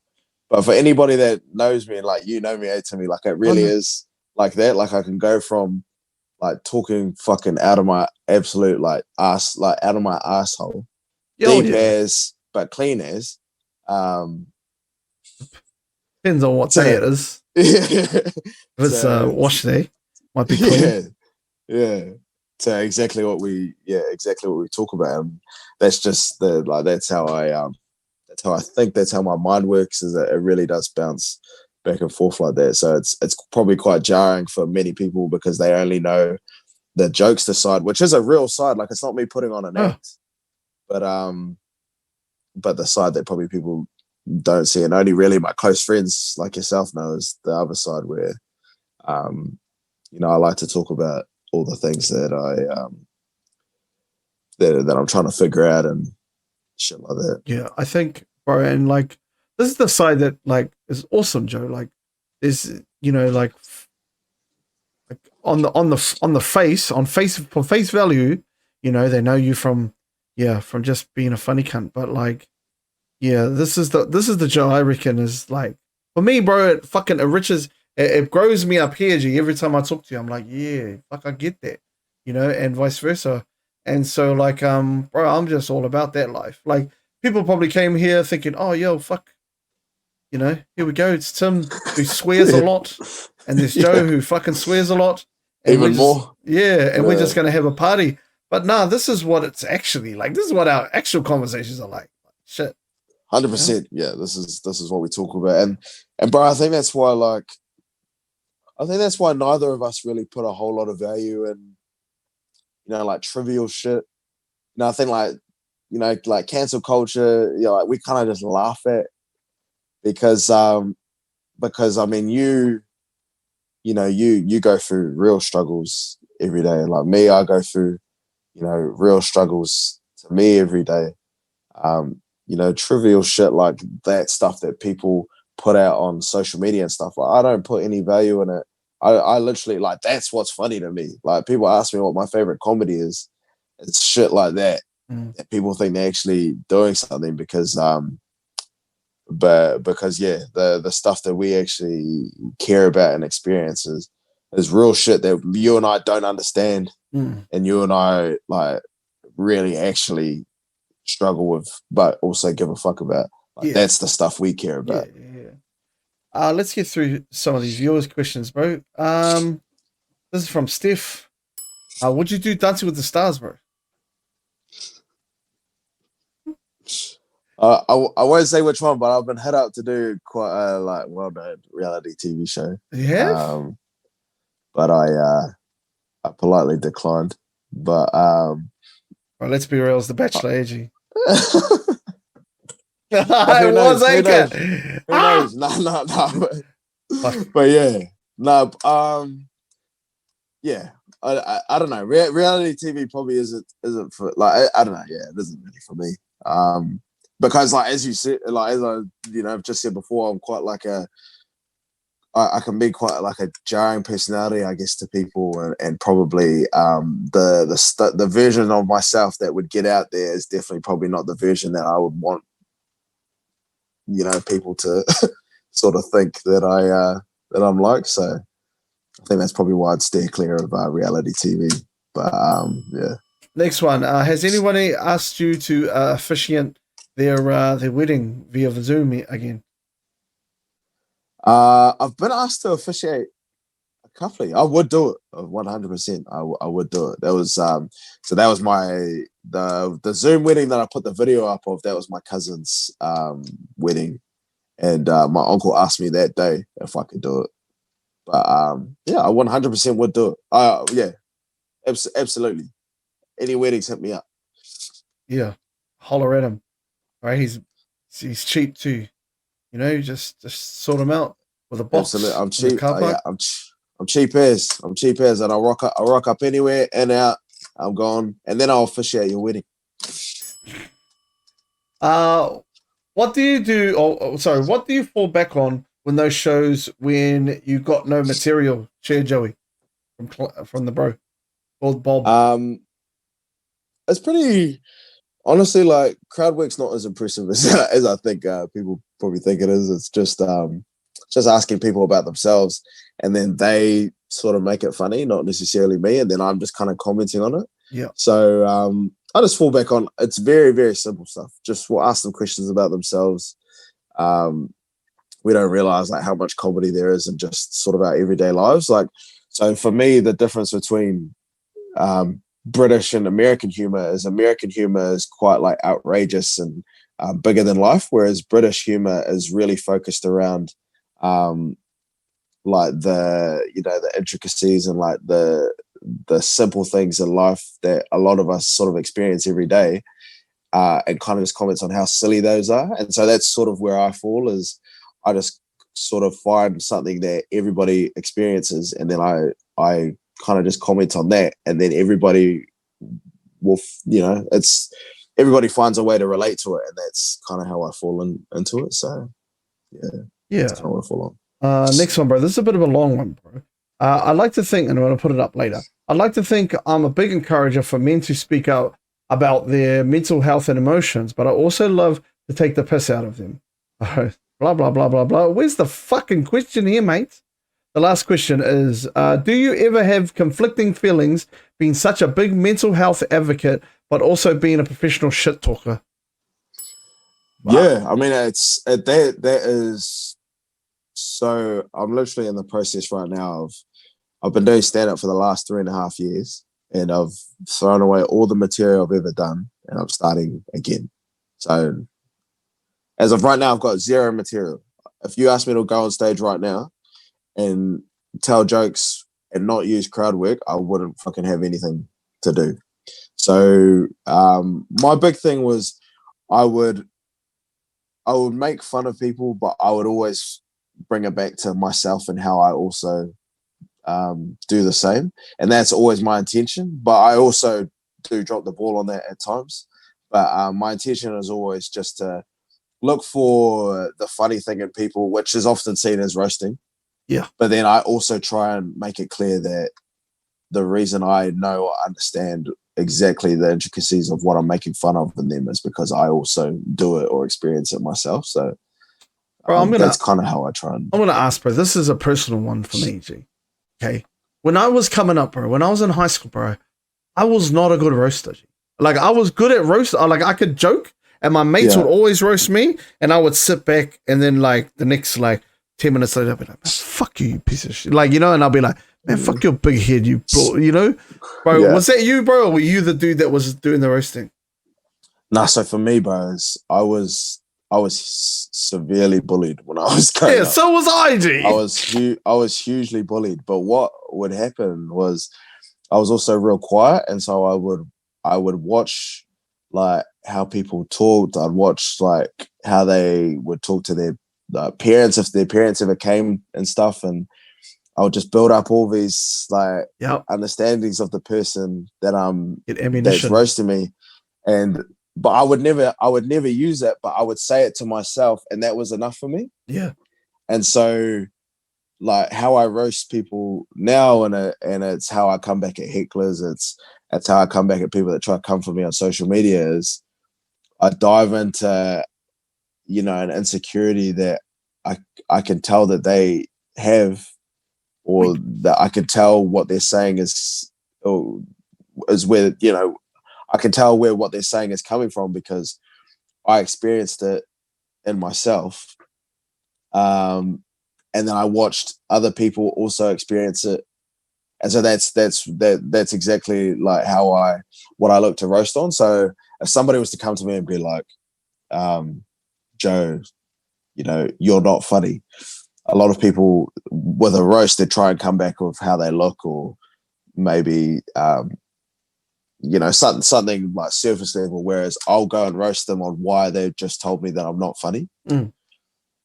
And Go from there. And yeah, I don't know. I can't really think of. But yeah, I try to go below the level because all my time in school was just constantly getting sort of picked on, and me just thinking like, oh, I would say this, or I'd say this, or do that. So. I was the same, bro. Yeah, I would get mocked all the time, and I'd be like, like in my head, I wouldn't say it because I'd just be like, And then one time and then when I got a bit older, I was like, yo, I know. I watched this dude. I watched that dude. That dude was like the funniest dude in our class. Yeah. Like he was the guy that like would roast everybody. And then and then he'd pick on me, and I'd be like, because I would get roasted, and then I would I would just think to myself, man, he's only doing that because his dad bullies him, and he doesn't feel like a man at home, so that's the only reason he's coming for me. Yeah, so like shit like that. Yeah. Speaking of that, bro, we're gonna play a little game, bro. This is from the Roast Me Reddits, G. I know you're a fan. I've got a couple lined up, bro. I've got 4 lined up, and we're gonna go straight in, G. Oh, Buzzy. This one, G. Oh my fucking God. This is Tom. He's 34, no girlfriend, obviously. Bro, thoughts? Bro, this is every dude that asked for a Sunny Bill cut in 2011, and that was the haircut they got. But like, this dude is like half SpongeBob, half Sandy Cheeks, G. This is a hard one because if this dude said roast me, I'd be like, bro, look in the mirror, like you've been roasted. Bro, this I'm actually jealous of his teeth, bro, because mine are probably the same. But yeah, clearly, dental health ain't cheap. Where this dude's from, I need to know like where that, because that hair doesn't know if it's a comb over, doesn't know if it's receding. This one's hard because I find ones like this hard because it's like, bro, I literally don't need to say anything. Yeah, it's but just all right. Like, if this guy came up to me and said roast me, I'd be like, look at you, cuz. You're roast. Let's get right in there, bro. Fucking hell. Bro. Look at you. Someone said split personality haircut. That hair has bipolar. Nah, sorry, that's a bad one. But yeah, the teeth are fucked up.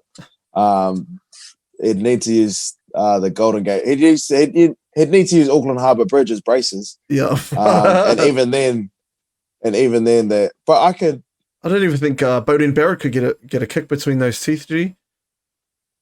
How he couldn't slip. He couldn't slip between that gap. Nah, this one's hard. He reminds me of Count Olaf. Yes. Series of unfortunate events. Yeah. I feel like this is one of the people that he dressed up as. That was a great series. I read all 13 books. Humble brag, thank you. But yeah, no, this dude's I feel sorry for him. I do too, but he's the guy. He was like, yo, roast me. Let's do it. Yeah, no, but that's a hard one. It's a hard one. If I saw this dude at a stand-up comedy show, like I literally wouldn't go anywhere near him. Talking. Like I wouldn't talk to him. Because he's All right, moving on to the next one, bro. Bro, right here. This is roast me. This guy, his name's Tom, bro. He's 24 from Nebraska. Has a girlfriend, he says, but has no job. Has no job. Yeah, this is another here. I don't know if this is Post Malone's brother that was in the special bus or. Yeah. I didn't say the other word. This is the muddest. So people make fun of people that that graduate from like fine arts degrees. This is the worst dude in the fine arts degree class. So like this guy got C- in a fine arts degree. That's this dude. He's the barista that can only make hot chocolate. Yeah. That's not grey in his beard either. That's just stale hot chocolate that missed his mouth. Like he's just been drinking a lot of soup and didn't fucking wash, But he looks like Hagrid if Hogwarts was a public school. He's like from Hogwarts in South Auckland. He's Hagrid. Jesus Christ, bro! This looks like LeBron's LeBron had a fucking eczema, and all of a sudden he's all fucked up, bro. This dude's hair is just fucking everywhere. G. He says, Yeah, "Rush me." right, that's a good one. This guy looks like if Footballs. fucking LeBron and Michael Jackson had a baby. Vitiligo, the old vitiligo, Michael Jackson. Yeah, the vitiligo. All right, bro. Yeah. Fuck anymore, bro. This dude's eyebrows are mad jacked too. G. Bro, this looks like Post Malone's brother that smells worse than him. This is pre-Malone. Yeah. All right. He looks, oh, sorry. No, you were over, G. Right, this is, I think this is every dude that, this dude asked, you know how there's the guys that ask girls for hugs? This guy asked the boys for hugs. Sorry, bro. This is the dude, bro, that like slides into them the big girls, the big that are all about the big girls, bro, and just slides in every day. Like, what are you up to? This guy looks like he's frequent on OnlyFans, but for like the ones that only have like 2 followers, and ask them to do the most outrageous shit. Like, fucking, yo, could you put jelly between your toes and put it up to the camera for me, please? Well, this is the guy that plays for Tinder Gold, but no chicks have swiped him for him to be able to. That's quite a niche joke for anyone that's ever used Tinder. But you know what? Like, in all honesty, if I saw this dude and I wanted to, and he said roast me, I'd be like, bro, you just look like somebody I never want to see again. In all honesty, you look like somebody that I could literally, if I had a conversation with you, it would go nowhere. Bro, I just noticed this too, bro. If we can zoom in here, bro, his mustache looks like 2 rats kissing. G. Oh yeah, it's fucking yuck. Bro, you know what our conversation? Oh shit, it's on the side. Hold up. You know what our conversation would be? It would be 5. What have you been up to? And every single time he says "fuck all." It's like, bro, I know you've been up to fucks. All right, shout outs to you, Tom. Next one. Boom. Fuck now. Oh my god. Oh my. This is Malfoy, G. This is Malfoy after a gender swap, G. Fuck. But this looks like this is David Towie. But this is the Aussie Draco Malfoy. This is I feel like this is fuck, what's her name? Kate Hudson's brother. I don't even know who Kate Hudson is. I feel like she's fucking. I feel like this is Macaulay Culkin, G. This is like Macaulay Culkin after fucking he just got blazed, and he's grown his hair. You know, he's really he's Home Alone. So everybody saw those pictures a few years ago. It was Macaulay Culkin before crack and Macaulay Culkin after crack. This is Macaulay Culkin on during crack. Yeah, this is the crack Macaulay Culkin. Yeah, this is Macaulay Culkin on crack. This is, this guy looks like the shittest bartender in Auckland. But this is a guy, if you went up and asked for Red Bull vodka, he'd be like, oh, but I don't know how to make it. This guy looks like one of those dudes that's like, he's always up in your missus' DMs, G. And then the minute that you have a fight, bro, he's like, hits you up like, are you all right, babe? You all goods? That guy, I told you that guy was a fucking, 100%. You know? Come over here. I feel like this guy writes poems that don't rhyme. I think this guy's into haikus and soliloquies. Yeah. Oh, bro, I saved the best one for last, G. Here he is, bro. Boom! Oh my God. God. Shit. This guy looks like my left nut, G. Like, it's fucking Boss Baby grown up. It's like Mini-Me. Fucking, it's in the middle of like Dr. Evil and Mini-Me, G. Oh, bro. Fuck, what is... Bro, you could just imagine this dude, like, you're waking up and this guy's just having a mad wank on the end of your bed watching you sleep, G. Wow. Oh, bro, he literally doesn't have any hair on him. He got no... this is a hard one as well. Because it's like, bro, I fucking He looks serious. you've almost ruined my day. The fact that I've had to look at you right now. Like this, like I was having a good day until I saw the fact that you have zero. You don't even have eyelashes, bro. I feel like in a on a slightly dusty day, that's why he wears glasses, bro. I think all the shit would just fall into his eyes. He got no eyelashes, no eyebrows. Bro. All I can hear him say is shh, yeah. 100%. Dude, bro. Bro, this guy looks like he'd come to like your birthday party with nothing, like no box, no nothing, and just wish you happy birthday, but whisper it into you while he gives you a hug, G. Just like, happy birthday, brother. You're like, what the fuck? This guy's a psychopathic motherfucker, G, right here. You know how I reckon this guy shakes hands? As you know how when we fuck around, like when we shake hands and we like with our finger, I feel like he would do it serious. And just stare you in the eyes, G, while he does it. I reckon E.T., when he was here, he rooted someone's mum and she had this dude. Fuck you, cunt. Oh, yeah. But yeah, bro, this is Voldemort's child that he had after rooting Draco's mum.